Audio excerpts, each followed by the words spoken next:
Here at ICast, and we are now with one of the products that's creating a ton of buzz here. This is what a lot of people are talking about. 360 from Humminbird. We're here with Brent Ehrler. He's going to talk a little bit about why this is such an amazing innovation. Of course, Brent, we had the side imaging that's been around and the down imaging, but all that required motion from the boat. That's True. correct? Yes. The boat had to be in motion.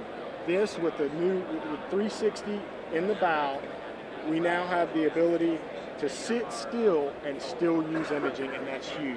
Correct. You can stay in one spot now and get an actual view of what's going on out there. And the crazy thing is, if you can imagine side scan, you need that movement where you go over and you see a fish there. Well, you've got a clear picture of the fish or the structure, and you've moved away from it now. But you need that constant process of the the signal going out, the signal coming out, and coming back, and the movement of the boat. Now you can sit there. Well, I'm right now thinking of all the different possibilities that we can use with this. Seeing that fish out there, seeing that school of fish, and being able to track the movement of a single fish or track the movement of a school without ever moving and have to have that constant movement of your boat and losing and backtracking and zigzagging and trying to find them again. You could sit there in one spot and see that actual progress by just looking at the screen.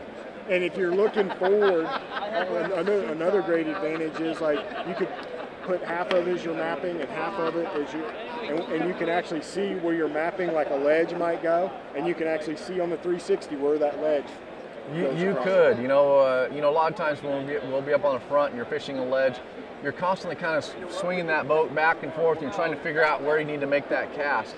When you want to go up in front of you, you want that bait to be right on that edge. With this, we can sit there right now and know exactly where it is. I mean, it's amazing the possibilities out there that we can do with this thing now.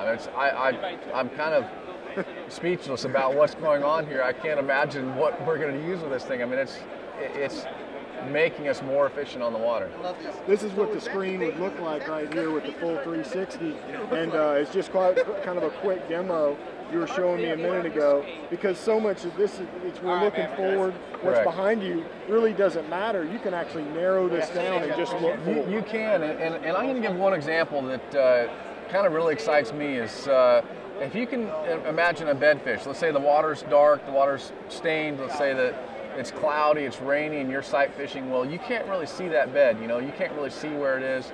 What I can see happening with this is pulling up to a spot, you know it's there, maybe you don't know it's there, and you find it with this, but drop your talons, sit stationary in one spot.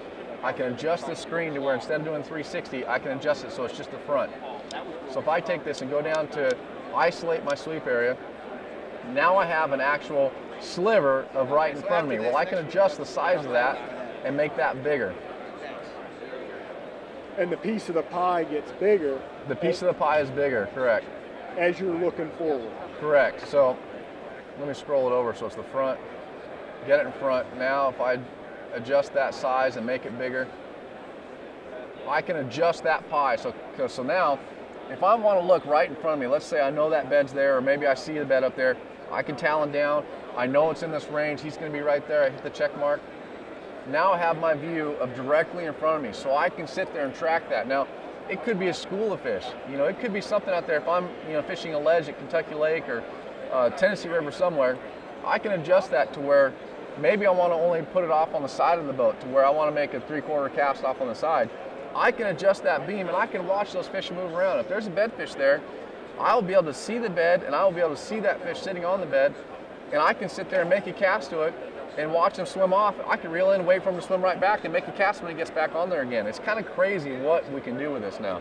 And on this setting here, instead of waiting for the beam to go all the way around, it's refreshing faster every time. Correct. And what the system does is it has a beam that goes around. So by doing this, exactly what you said, now it's a windshield wiper mode. It goes back and forth. Instead of having to wait for the full rotation of that beam to come around, when I isolate it like this, I can get a clearer picture faster because it's like a windshield wiper. Every time it sweeps back and forth, I get that picture.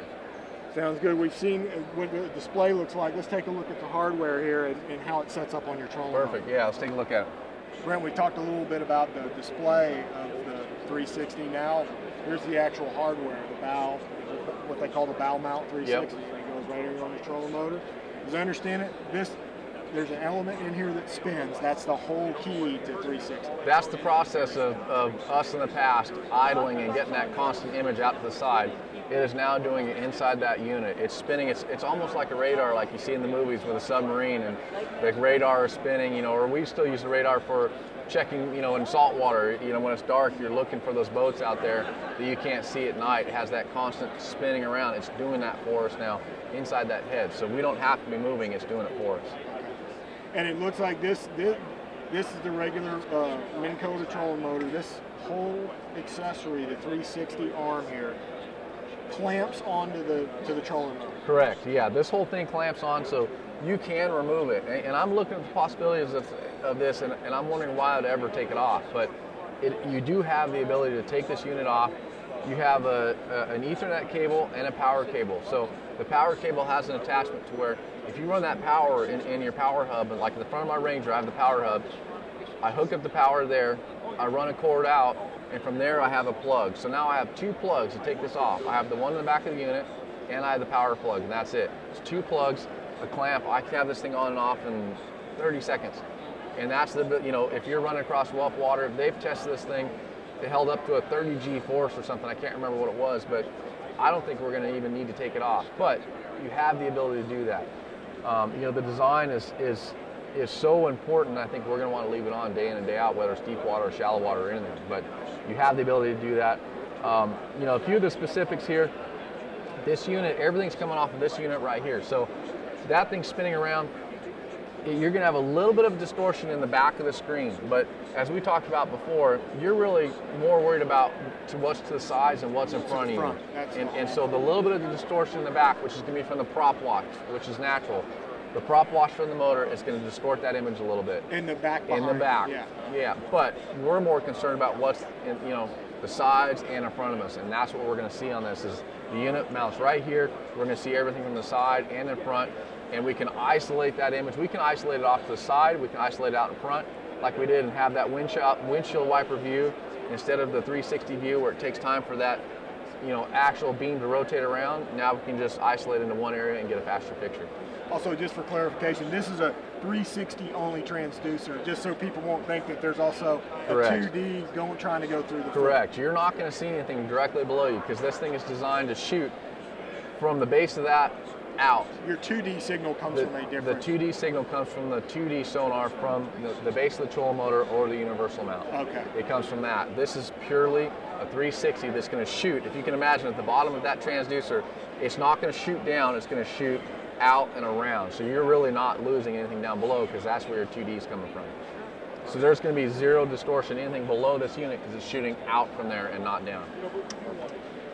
Man, that's pretty exciting news. You got to be fired up about that. I am. It's funny. By the second, I'm getting more excited about it. I can't wait to get one on. And you know, it's interesting looking at this, and I'm surprised I can even hold a thought here because I'm thinking about what I can use it for in the future. And the sky's the limit. I can't wait to get out there. Sounds good. Thank you, Brent. Thank you.